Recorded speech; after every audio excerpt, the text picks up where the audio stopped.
Hi అండి, అందరికీ నమస్కారం. Welcome to my channel. ఇవాళ నేను కొత్తిమీర చట్నీ ఎలా ప్రిపేర్ చేసుకోవాలో చూపించబోతున్నాను. ఇక్కడ కొత్తిమీరని చక్కగా కడిగి ఇలా క్లాత్లో ఆరబెట్టుకోవాలండి. ఇక్కడ నేను 1 కప్పు కొత్తిమీర తీసుకుంటున్నాను.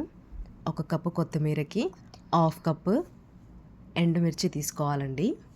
ఇక్కడ నాకు ఎండుమిర్చి చాలా కారంగా ఉండడం వల్ల నేను కాస్త తక్కువ తీసుకున్నాను.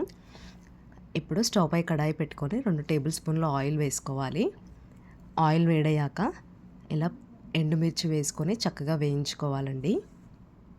ఇప్పుడు ఒక పెద్ద నిమ్మకాయ సైజ్ అంతా చింతపండు తీసుకొని వేడి నీళ్ళు వేసి ఒక 10 నిమిషాలు నానబెట్టుకోవాలండి.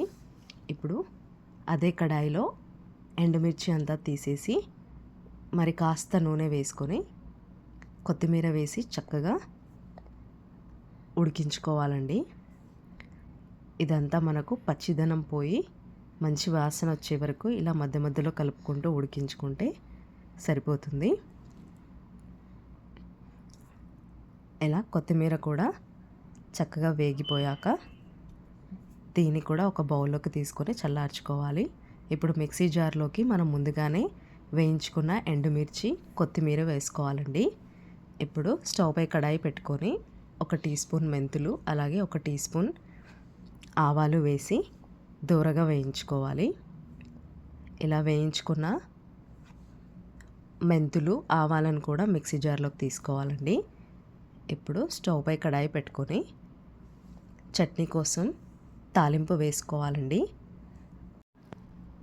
2 టీ స్పూన్ల ఆయిల్ వేసుకొని అందులో ఆవాలు, జీలకర్ర అలాగే ఎండుమిర్చి, కొన్ని వెల్లుల్లి రెబ్బలు కూడా వేసుకొని చక్కగా వేయించుకోవాలి. ఇవి కాస్త వేగిపోయాక 1 టేబుల్ స్పూన్ మినప్పప్పు కూడా వేసి మొత్తం అన్నీ చక్కగా వేయించుకోవాలండి. ఇలా తాలింపు రెడీ అయిపోయాక స్టవ్ ఆఫ్ చేసేసి మనం ముందుగానే మిక్సీ జార్లో వేసుకున్న ఈ కొత్తిమీర ఎండుమిర్చిలోకి ముందుగా మనం నానబెట్టుకున్న చింతపండు కూడా వేసుకొని రుచికి సరిపడా ఉప్పు వేసి దీన్నంతా చక్కగా గ్రైండ్ చేసుకోవాలండి. ఇలా మనం గ్రైండ్ చేసుకుంటే మనకు కొత్తిమీర చట్నీ అనేది రెడీ అయిపోతుంది. ఇప్పుడు మనం ముందుగా రెడీ చేసుకున్న తాలింపులోకి ఈ చట్నీ వేసుకొని ఒకసారి టేస్ట్ చెక్ చేసుకొని మీకు ఉప్పు కావాలంటే వేసుకోవచ్చండి. ఇలా మొత్తం అంతా కలిపేసుకుంటే సరిపోతుంది. దీన్ని మనం వేడివేడి అన్నంలో నెయ్యితో పాటు తీసుకుంటే చాలా టేస్టీగా ఉంటుందండి. మీరు కూడా ఒకసారి ఇంట్లో ట్రై చేసి ఎలా వచ్చిందో కామెంట్ చేయండి.